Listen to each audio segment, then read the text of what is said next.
How to make a chocolate Oreo poke cake. Buy some boxed chocolate cake mix and do what it says on the back. Do a seamless transition. Wow, it works. Grease the pan. Flour it if you're bougie. Put the batter in the pan. Forget to preheat the oven. Do another seamless transition. Wow. Put the cake in the oven for as long as the box says to. Bye-bye. Put the pudding in the fridge. Bye-bye. Give a shout out to Alyssa because you're going to forget if you don't do it right now. Cut it and enjoy. What'd you think of the dessert? I thought that it was very good. What do you think, Julia? I thought it was good and it tasted good. You guys are really descriptive. Think, Dad? I thought the cake was very moist.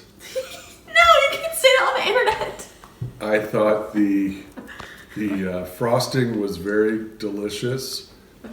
I think you could have doubled the recipe for the frosting and put that on. Thank you all so much for watching. Please subscribe and go check out all my other videos.